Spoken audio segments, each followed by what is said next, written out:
The last thing she heard was the splintering of wood. Then the screaming started, and she ran.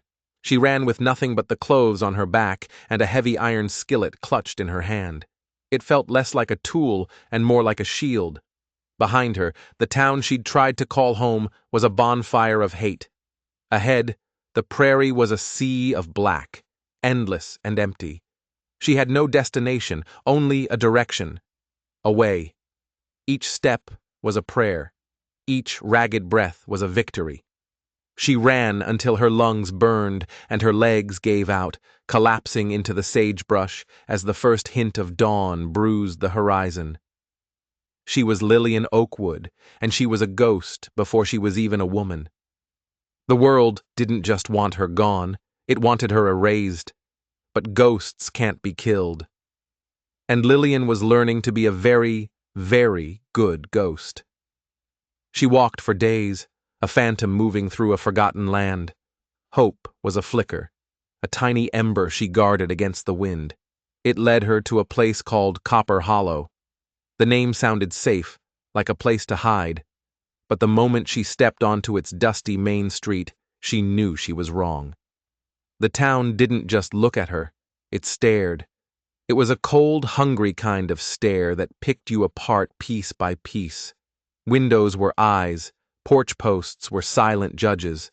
A woman alone was a story, and this town loved to write its own endings, usually in blood. She kept her chin up, her pace steady, and walked straight to the only inn, her skillet a dead weight in her satchel. Behind the counter stood Delilah Finch, a woman built from wire and vinegar. Her eyes were sharp and missed nothing. "You're a long way from anywhere," Delilah said. It wasn't a question, it was an accusation. Lillian kept her voice low, steady. "Looking for work, cooking, cleaning, anything." Delilah's gaze raked over her, lingering on the worn coat, the exhaustion in her eyes, and the skillet handle jutting from her bag. "We get cooks. They don't last." She paused, letting the silence sting. "You alone?" Lillian just nodded. Yes, she was always alone. $1 a night, rooms small. Sweep your own floor. As Lillian took the key, Delilah added, her voice dropping to a conspiratorial hiss. "Keep your head down. This town chews up clever girls." But then Delilah's eyes narrowed, catching something. A flash of skin at Lillian's wrist as her sleeve pulled back. A small, dark tattoo, barely visible. Delilah's face went pale. The sneer vanished, replaced by something else. Fear. Pure, uncut fear. She looked at Lillian not as a stray, but as something she thought was long buried. Delilah didn't say another word. She just pointed a trembling finger toward the stairs. Lillian didn't understand the sudden shift, but she knew one thing for certain. Copper Hollow wasn't a refuge. It was a trap. And she had just walked right into the center of it. The room was a coffin with a window. Lillian sat on the cot, the springs groaning a complaint. Through the paper-thin walls, she could hear Delilah's voice, hushed and urgent, talking to someone downstairs. The gossip was gone. This was something else. This was a warning. A name was whispered, a name that made the floorboards seem to vibrate. Holloway. Then came a sound from the street that silenced everything. Hoofbeats, slow, heavy, deliberate, the sound of a coming storm. Lillian crept to the window, peering through the grimy glass. She saw him then. A man on a dark horse, so big he seemed to block out the sun. His hat cast a deep shadow over his face, but you didn't need to see his eyes to feel his presence. The whole town went still. Men stopped leaning. Women pulled children inside. It was Jesse Holloway. She'd heard the name before, in whispers and warnings down the trail. A rancher who owned the valley and everything in it. They said he was ruthless. They said he was a killer. They said he answered to no law but his own. He rode alone, his gaze fixed on the horizon. But then, as he passed directly below her window, he stopped. He tilted his head back, ever so slightly, and his eyes found hers. It was just for a second. a flicker, but it wasn't a glance.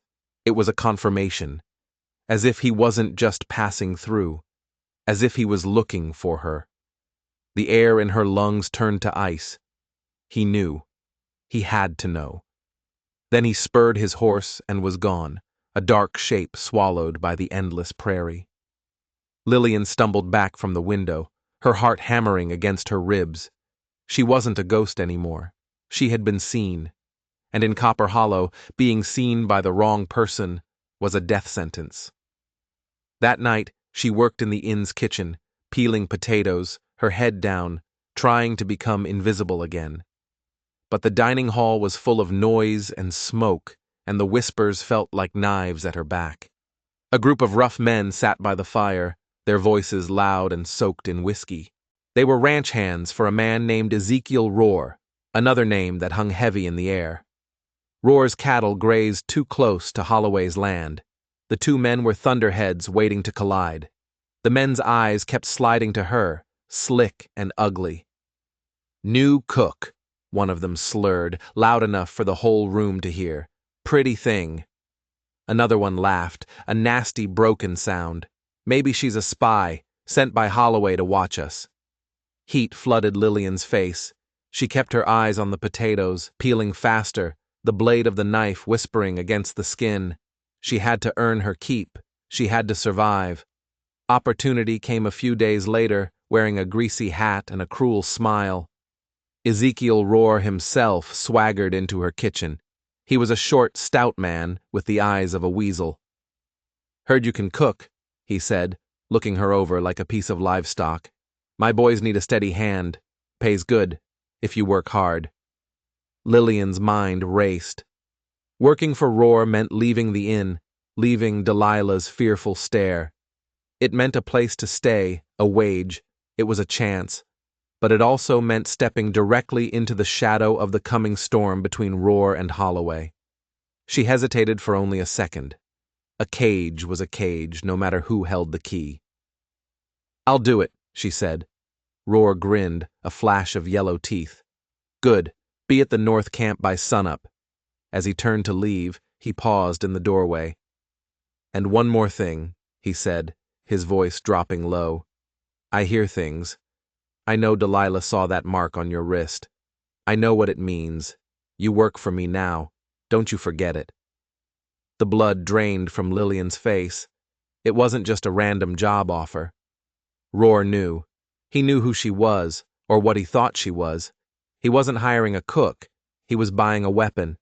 And he planned to aim it straight at Jesse Holloway. Rohr's camp was a circle of dirt and misery. Tents leaned against the wind and the air smelled of unwashed men and cheap whiskey. Lillian worked from before dawn until long after dark, her hands raw, her back aching. She cooked on an open fire, turning out biscuits and beans and coffee that was thick as tar.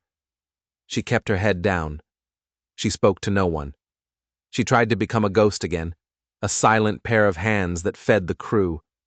But the whispers followed her, clinging to her like campfire smoke. "She's Holloway's," one man would mutter. "Saw him looking at her in town." Another would add, "Rohr knows it. He's just waiting, playing some kind of game."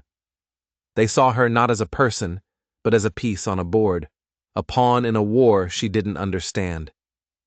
The game ended one night when the whiskey burned hotter than the fire. Lillian was scrubbing a cast-iron pot by the fading light, the last chore of a long day. She heard a boot scuff the dirt behind her, and she turned, but it was too late. A hand clamped over her mouth, another grabbing her arm, twisting it behind her back. The skillet crashed to the ground. Rough hands dragged her away from the firelight, into the deep shadows between the wagons. Rohr's men. Their faces were twisted into ugly masks by drink and suspicion. "Think you can fool us?" A voice hissed in her ear, sour with booze. "Little spy!" They circled her, their shadows dancing like demons in the dark. "Tell Holloway we're waiting for him. Tell him we've got his property." "I'm not his," she choked out, the words muffled by the hand over her mouth. "I'm just a cook." The man holding her laughed. "You're whatever we say you are." The first blow came from the side, a fist to her ribs that stole her breath and sent a starburst of pain through her chest. She crumpled, but they hauled her back up. Another fist, then a boot. Pain flared, white-hot and blinding. They were laughing, the sound thin and cruel, a counterpoint to the cracking of her own bones. "Teach her to pick a side," someone spat. She tasted dust and blood. She curled into a ball on the ground, trying to protect herself, but the kicks kept coming. Through the haze of pain, she heard one of them say, "Roar said not to kill her, said Holloway needs to find her this way." They weren't just beating her. They were sending a message. They left her there, a broken heap in the dirt. Their laughter faded as they staggered back to their tents. For a long time, she didn't move. Breathing was agony. The stars above were sharp and cold, indifferent as chips of glass. The prairie wind whispered over her, a cold comfort. This was it, she thought. This is where the story ends. Forgotten bones under a strange sky. But then, through the ringing in her ears, she heard a new sound. Hoofbeats, steady, unhurried, a sound like a heartbeat made of thunder. It was coming closer. She forced one swollen eye to open. A horse, black as the night itself, stood over her. And the rider dismounted with a quiet, deadly grace. A massive silhouette knelt beside her. A gloved hand, impossibly gentle, brushed the hair from her face. "Easy now," a voice murmured, deep and low as a storm on the horizon. In the faint starlight, she saw his face. Jesse Holloway, the man the whole valley feared. His eyes weren't filled with rage or pity. They were filled with something colder, recognition. He looked down at her broken body, and a muscle jumped in his jaw. "He finally did it," he whispered, not to her, but to the night. He lifted her as if she weighed nothing, his arms strong and sure. He saw her fallen skillet, picked it up, and slid it back into her satchel. He mounted his horse, settling her against his chest, her head lolling against his shoulder. He smelled of leather and rain and cold fury. She wanted to ask him how he knew, how he'd found her. But the darkness was pulling her under, a welcome blanket against the pain. As she slipped into unconsciousness, she felt the horse turn, not back toward the town, but west, toward the dark, jagged hills of his own land. Behind them, Roar's camp was a fading ember. Ahead, a world of shadows. She wasn't a pawn anymore. She was the prize, and the war for Copper Hollow had just officially begun. Rain fell in silver sheets, drumming a relentless rhythm on the roof of the cabin. Lillian drifted on a sea of fever and pain, waking in brief, confusing flashes. She was wrapped in a rough wool blanket. Her ribs were bound tightly with clean linen. The air smelled of wood smoke and something else, something herbal and clean. Each time she surfaced, she saw him. Jesse Holloway. He sat in a chair by the fire, not sleeping, just watching the flames. He was a mountain of a man, still and silent. But the stillness wasn't peaceful.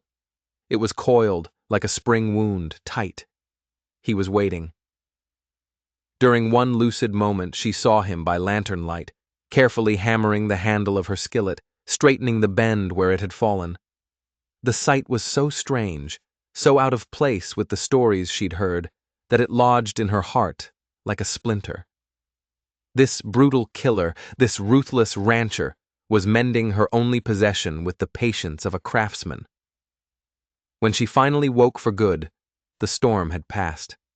Sunlight streamed through the single window, painting golden bars across the wooden floor. Jesse was gone. A cup of water and a bowl of thin, hot broth sat on a stool beside her cot.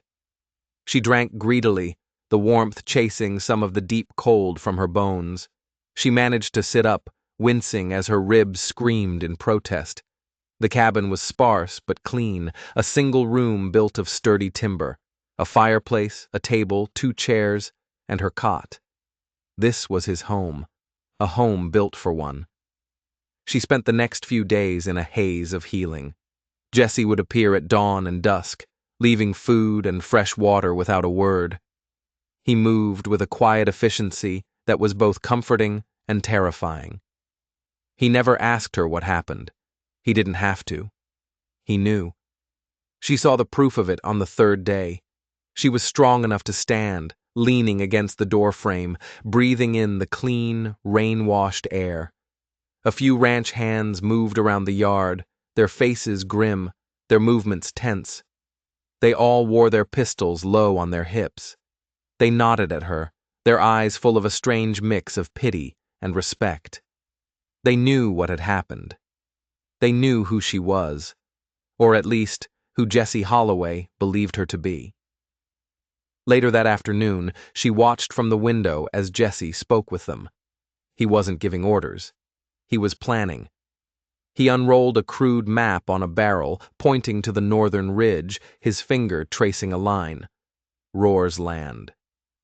The men listened, their jaws tight. This wasn't just about a beaten cook. This was older. Deeper. That night, Jessie finally spoke to her. He was cleaning a rifle by the fire, his large hands moving with practiced ease. "They think you're my spy," he said, his voice a low rumble. It wasn't a question. "I know," she whispered, her throat tight. He looked up from the rifle, his pale eyes catching the firelight. They were the color of a winter sky. "Are you?" he asked. The question hung in the air between them, heavy and sharp. "No," she said, her voice shaking but clear. "I was just running." He held her gaze for a long moment, searching for something. He seemed to find it. He nodded once, a short, sharp dip of his chin. "Roar doesn't care about the truth," he said, turning back to his rifle. "He just needed an excuse." "An excuse for what?" she asked, though she was afraid of the answer. Jessie stopped cleaning the rifle. He set it down carefully and stood up, walking to the window to stare out into the darkness. "This valley isn't big enough for both of us," he said, his back to her. "It never was. He's been pushing, taking land, poisoning water holes, waiting for a reason to start a war." He turned back to face her, his expression unreadable. "And you," he said, his voice soft but carrying a terrible weight. "You're the reason he was waiting for. It was a bombshell. She wasn't a pawn. She was the spark. Roar hadn't beaten her to send a message to Holloway. He'd beaten her to force Holloway's hand, to start a fire that would burn the whole valley down. And Jessie Holloway had just carried that spark right into the heart of his own home." The days that followed were thick with unspoken tension. The ranch became an armed camp. Men patrolled the fences, their rifles never far from their hands. Lillian began to cook for them, moving slowly, her body still a map of aches and pains. But the work was a comfort, a familiar rhythm in a world that had tilted on its axis. The men ate her food with a quiet gratitude, their eyes thanking her for more than just the meal. They saw her as a symbol, a part of their stand against Roar. She wasn't a stray anymore. She was one of them. She belonged. It was a feeling so new, so fragile, it terrified her. She found herself watching Jessie, studying the quiet sadness in his eyes, the way he held himself apart from his own men. He was a leader, but he was alone. A king in a tiny, dusty kingdom waiting for a siege. 1 week after the beating, Jessie told her he was riding into town for supplies. He paused at the door, his hand on the latch. "You coming?" She knew what it meant. To ride into Copper Hollow at Jessie Holloway's side was a declaration. It was choosing a side for good and all. The whispers would become shouts, the stares would become threats. But hiding in the valley felt like being a prisoner, even a willing one. "Yes," she said. The ride was silent, the space between their horses charged with everything unsaid. When they reached the main street, the town stopped. Every eye turned to them. This time, it wasn't just curiosity, it was fear. They saw Holloway, and they saw the woman he'd pulled from Roar's fire. They saw war coming. Delilah Finch stood on the porch of her inn, her face a mask of smug satisfaction. She'd been right. The clever girl had gotten herself into trouble. "Well, well," she called out, her voice dripping with poison. "Look what the cat dragged in. Didn't take you long to find a protector." Lillian felt her face burn with shame, but Jesse just swung down from his horse and set a hand lightly on her shoulder, a gesture that was both steadying and a clear warning to the town. He turned to Delilah, his eyes as cold as river stones. "She's not under my protection, Delilah," he said, his voice carrying in the sudden silence. "She's under my roof." The distinction was subtle, but razor sharp. He wasn't her keeper. He was her ally. Delilah's smile faltered, but then a new figure stepped out of the mercantile. Pastor Gideon Hale. His face was etched with a gentle sorrow. "Child," he said, looking directly at Lillian, "the world loves a story more than it loves the truth." He glanced at Jessie, then back at her. "But sometimes the story is true. Be careful. The evil that was done to you did not begin with Roar's men." Lillian's blood ran cold. What did he mean? What other evil? Before she could ask, Jesse touched the brim of his hat in a silent acknowledgement to the pastor and guided her into the store. But the pastor's words echoed in her mind. It was a clue, a piece of a puzzle she didn't even know she was solving. As they gathered supplies, Lillian felt a new wave of stares, but this time they were different. People weren't just looking at her as Holloway's woman. They were looking at the faint bruises still visible on her cheek. They were looking at her like a ghost, like someone they recognized but couldn't place, like a memory they had tried to bury. The feeling was so strong, so unsettling, that she almost dropped a sack of flour. She stumbled outside, gasping for air. Jesse was there in an instant, his hand on her arm. "What is it?" he asked, his voice low and urgent.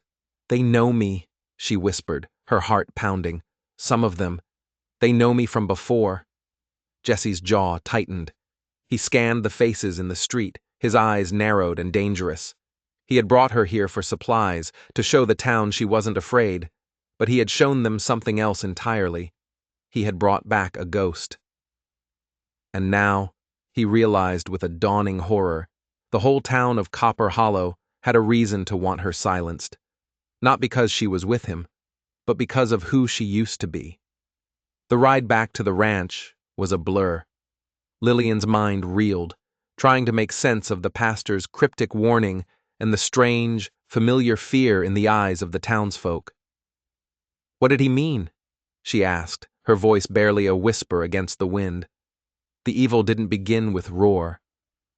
Jesse was silent for a long time, his gaze fixed on the trail ahead. When he finally spoke, his voice was heavy, grim. "Some stories in this valley are old," he said. "Old and rotten. Roar's just the part you can see." He wouldn't say more, and she knew not to press. But the implication was terrifying. Roar wasn't the disease. He was just a symptom. The real sickness was Copper Hollow itself. That evening, the ranch was quiet. The men ate their supper in silence, their eyes constantly scanning the darkening hills. The fragile sense of belonging Lillian had felt was gone, replaced by a cold, sharp dread. She wasn't a symbol of their fight anymore. She was a liability, a ghost from a past that could get them all killed. Later that night, the marshal rode in. His name was Barrett Crow, a lean, tired man whose badge was as dull as his eyes. He didn't seem surprised by the armed men at the fences. He nodded to Jesse, his gaze sliding over to Lillian, who was standing on the porch, wrapped in a blanket. "Evening, Jesse," Crow said, his voice flat. "Heard you went to town." "Needed flour," Jesse replied, his tone equally flat. Crow dismounted, his movements slow, weary. "You're stirring up a hornet's nest. Roar's telling everyone you stole his property. Says he's got a right to take it back." "She's not property," Jesse said, the words like chips of ice. The marshal sighed, taking off his hat and wiping his brow. "Doesn't matter what's true. It matters what men believe. And right now, they believe Roar. They believe you're protecting a woman who brought trouble to this valley once before. There it was again. Once before. What are you talking about? Lillian stepped forward, her voice trembling. What trouble? Marshal Crowe looked at her, and for the first time she saw a flicker of something in his eyes. Pity. You really don't remember, do you, child? He asked softly. The fire, the Oakwood homestead, 10 years ago. The name hit her like a physical blow. Oakwood. Her name. A name she hadn't dared to use for years. Memories, fragmented and shrouded in smoke, flooded her mind. A farmhouse burning against a black sky. The smell of ash.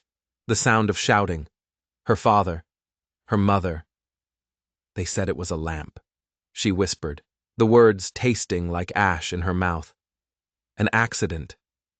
The marshal shook his head slowly.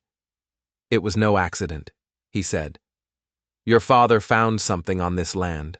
Something valuable. Something a lot of powerful people in this town wanted. Jesse stepped forward, his body a shield between Lillian and the marshal. Who? He demanded, his voice a low growl. Who wanted it? Marshal Crowe looked from Jesse to the dark hills surrounding the ranch. Everyone, he said, his voice barely audible. Roar. Delilah Finch's husband. Half the folks on the town council. They all had a piece of it. They burned your home to the ground to cover their tracks, girl. They thought you died in the fire with your parents. A wave of dizziness washed over Lillian. Her past wasn't a tragedy. It was a crime, a conspiracy. She wasn't a random stray who had stumbled into a range war. She was the sole survivor of a massacre. Her return to Copper Hollow wasn't a coincidence. It was a reckoning. And Jesse Holloway hadn't just rescued a cook. He had rescued the one living witness who could burn their whole rotten town to the ground. The marshal put his hat back on. Roar's not just coming for you, Jesse, he said, his voice grave.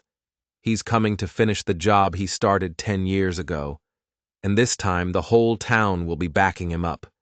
They can't let her live. Not now that she knows. He mounted his horse and rode off, a lonely figure disappearing into the night, leaving behind a silence more terrifying than any shout. The truth was out. And it was going to get them all killed. The silence after the marshal left was a living thing, heavy and suffocating. Lillian stood on the porch, the world spinning beneath her feet. Her life wasn't her own. It was a story written by other people, a tale of greed and murder that had started long before she'd ever set foot in Roar's camp. She was a loose end, a ghost who had forgotten her own haunting. She looked at Jesse. He was staring out into the darkness, his face carved from stone. The pieces were falling into place for him, too. Her name, the tattoo on her wrist, the Oakwood family crest, the way the town had reacted to her. He hadn't just saved a stranger. He had saved the daughter of the man who had been his friend. You knew, she whispered. My father. You knew him. Jesse turned to her, and the sadness in his eyes was a chasm. He was a good man, he said, his voice thick with old grief. He trusted the wrong people. I tried to warn him. The revelation was another blow. This wasn't just his fight by choice, it was personal. It was a debt. Why didn't you tell me? She asked, a storm of anger and confusion rising in her chest. What good would it have done? He countered, his voice rough. The past is a grave. Better to let it lie. They didn't let it lie, she cried, the words tearing from her throat. They buried my family in it. The ranch hands, drawn by the confrontation, stood in the shadows, their faces grim. They understood now. This wasn't about a cook or a range dispute. This was about justice. The kind the law couldn't deliver. The kind that only came from the barrel of a gun. The air crackled with a new, terrible energy. It was no longer about defense. It was about vengeance. Suddenly, one of the men posted at the northern fence let out a sharp whistle, a signal. Jesse's head snapped up, his grief replaced by instant, sharp-edged focus. "What is it?" he called out. "Riders," the man shouted back. "A dozen of them, maybe more. And they're not Roar's boys." Lillian's heart leaped into her throat. If it wasn't Roar, then who? Jesse moved with a blur of speed, grabbing his rifle from beside the door. "Get inside," he ordered her, his voice leaving no room for argument. "Bar the door." He didn't wait for a reply, melting into the shadows of the yard to join his men. Lillian fumbled with the heavy wooden bar, her hands shaking. Through a crack in the door, she saw the riders crest the ridge. They weren't a disorganized mob like Roar's crew. They rode in a tight, disciplined formation. And at their head was a man she recognized with a jolt of shock. Marshal Barrett Crowe. But he wasn't alone. Beside him rode Delilah Finch, her face pale and determined in the moonlight. And behind them were the men of Copper Hollow, the store owner, the blacksmith, the town council. They were a posse, a lynch mob. The marshal wasn't here to keep the peace. He was here to erase the past. He was one of them. He always had been. Lillian's blood ran cold. They hadn't sent Roar to finish the job. They had come to do it themselves, because they knew Roar would fail. They knew Jesse Holloway would protect her. This wasn't about silencing a witness anymore. It was about eliminating the one man who stood between them and their secret. The valley wasn't big enough for Jesse Holloway and their lies. Tonight, they planned to bury them both. The trap wasn't the ranch. The trap was the entire valley. And she and Jesse were the only ones caught inside. "Holloway!" Marshal Crowe's voice boomed across the yard, falsely authoritative. "We have a warrant for the woman, for Lillian Oakwood, for murder." Lillian gasped, staggering back from the door. Murder. It was insane. It was a lie. A desperate, flimsy excuse to justify what they were about to do. Jesse stepped out from behind a water trough, his rifle held loosely at his side. He didn't look surprised. He looked weary, as if he'd been expecting this lie his entire life. "There's no warrant, Crowe," he called back, his voice calm and steady, cutting through the tension. "Just a guilty conscience." A nervous murmur rippled through the posse. They weren't gunmen. They were townsfolk, playing at being righteous, and Jesse's quiet confidence was unnerving them. Delilah Finch spurred her horse forward. "She's a witch! She brought this trouble on us. Her father was a cheat who tried to steal what was ours." "What was yours?" Jesse's voice was dangerously soft now. "The silver vein he found on his own land? The one you all murdered him for?" The accusation hung in the air, naked and ugly. The posse shifted, their certainty wavering. This wasn't what they'd signed up for. They had come to deal with a troublemaker, not to confront a decade-old murder. Marshal Crowe saw he was losing control. He drew his pistol. "That's enough, Holloway. Give us the girl, or we'll take her." "You can try," Jesse said. And with that, the night exploded. The first shot came from the posse, wild and high. Jesse didn't even flinch. He raised his rifle and fired once, not at a man, but at the lantern hanging from the innkeeper's saddle.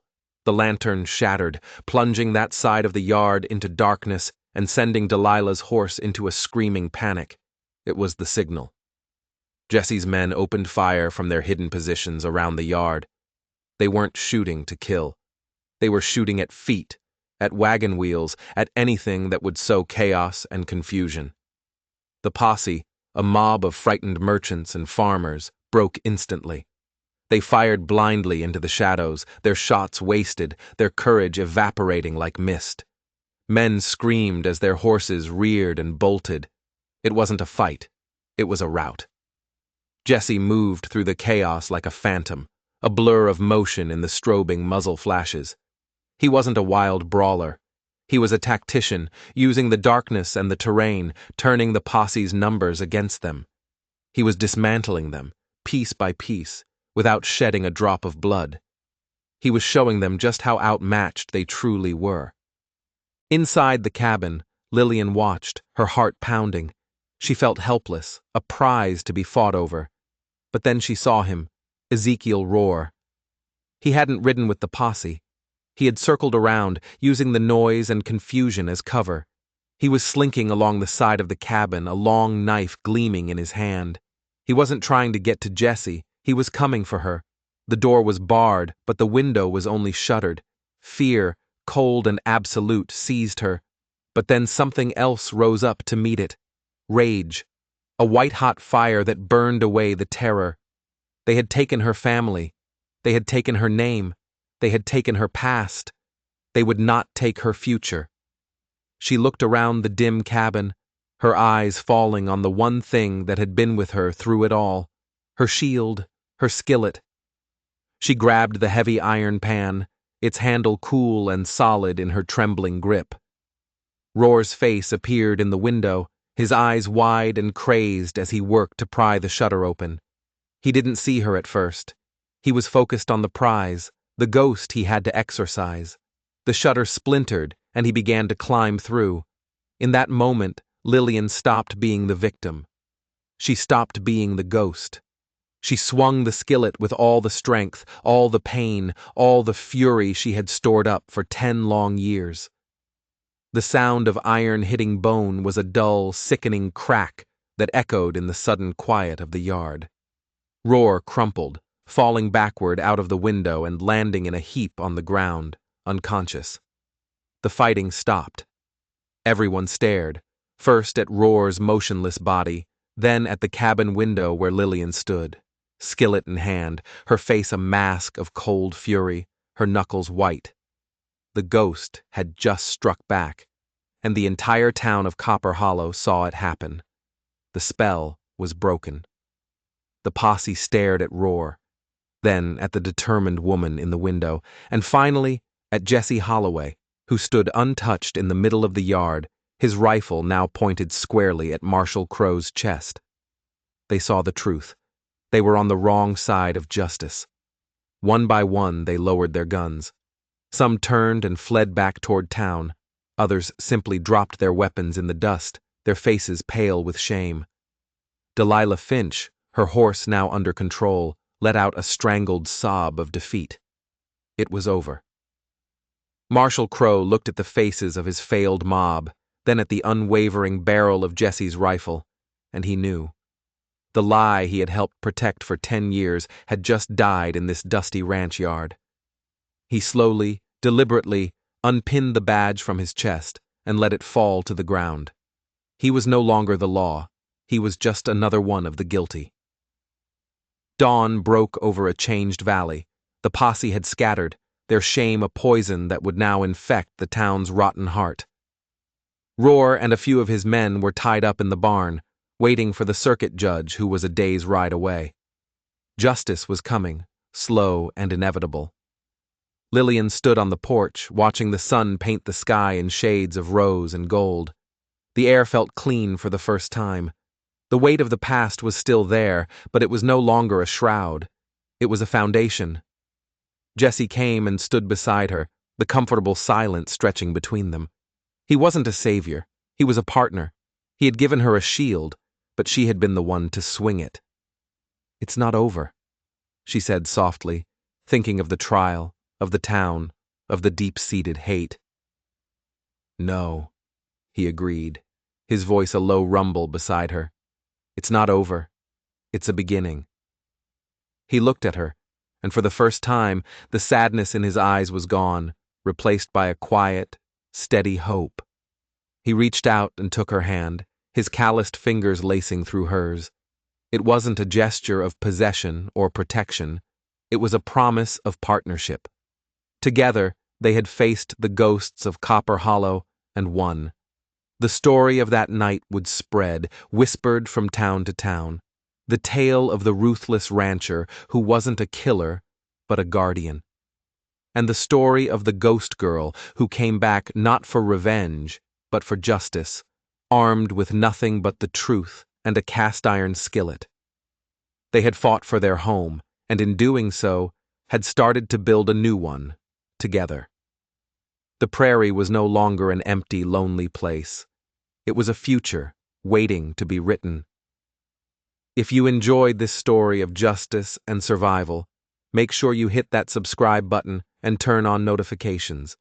You never know what secrets are buried in the dust of the Old West, and we'll be here to dig them up. Thanks for watching.